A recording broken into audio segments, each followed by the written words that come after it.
The End of May by Hannah Jarosinski. On the eve of the day that permanently altered my life, the house fell silent. Like a blanket of snow had fallen during the end of May. All that filled the room were the sounds of quiet sniffles and the soft hum of the 70s classic rock playlist, just for him. That sickening cool blue liquid, morphine, had stifled his battle cries, the same battle cries that seemed to echo through my ears. My mom remained steadfast at his bedside, while my sister and I took shifts throughout the night to check up on Mom. I woke up the next morning feeling like my limbs had been filled with concrete, dreading what might be waiting for me downstairs. I laid there, staring at my ceiling fan as it went around and around, everything in slow motion. I took a deep breath as I sat at the edge of my bed, mentally preparing myself to leave the refuge of my bedroom. With each foreboding step, I reluctantly made my way halfway down the stairs. I stopped when I had the slightest view of him, my chest constricted and my throat closed. When I saw him lying there, cold sweats took over my body. As I waited for what felt like an eternity, I watched and observed him, hoping that he had held on through the night. Finally, he had taken a very labored and forced breath.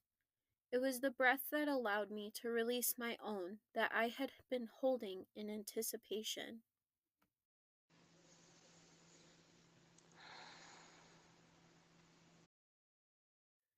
Joining my mom and sister, we sat together as the morning news failed to be a distraction of what was taking place in the front room, what he was going through.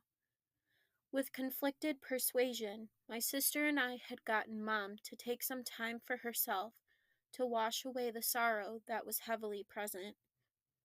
My sister and I sat mute for the moments of uncertainty, not having words for each other that would help anything feel okay, but each other's company was the tiny sliver of comfort that we both needed.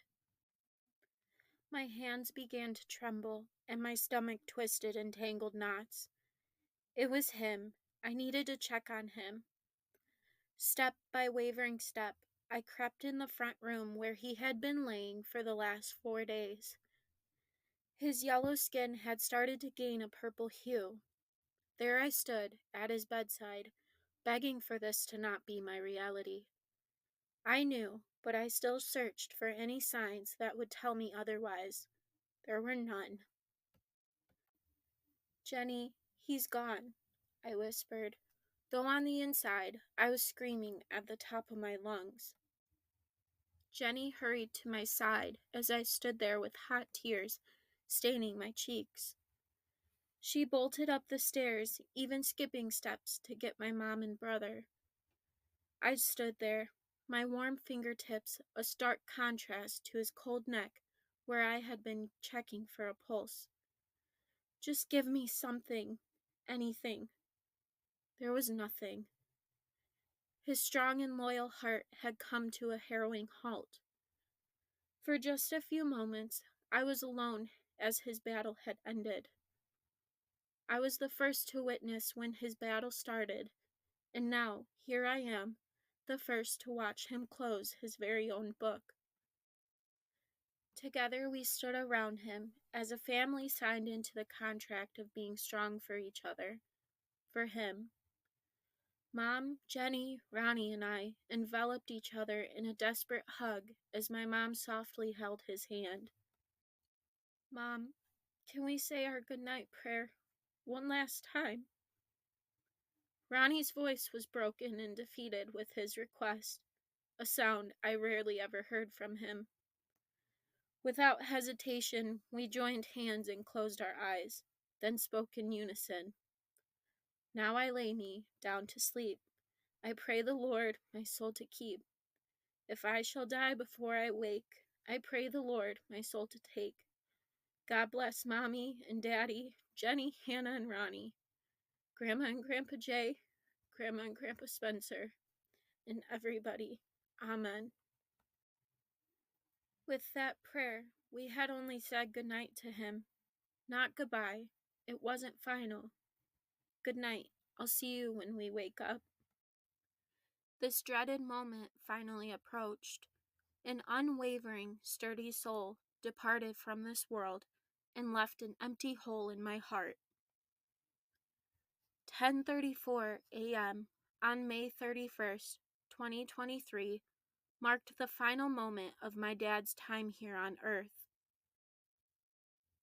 A month prior, I sat with him in his room the day he had called hospice to the house. With no one else present, we spoke quietly alone. As his eyes met mine with a steady hold, he spoke confidently. Promise me that you'll take care of them for me. I know that you're the strongest one to keep everyone together. At that moment, I devoted myself to his request. I promise. My voice was a soft whisper, but there was a secure strength behind it. And at that moment, I had become the oak tree he had asked me to be 16 years ago in his letter. Hannah, be the oak tree.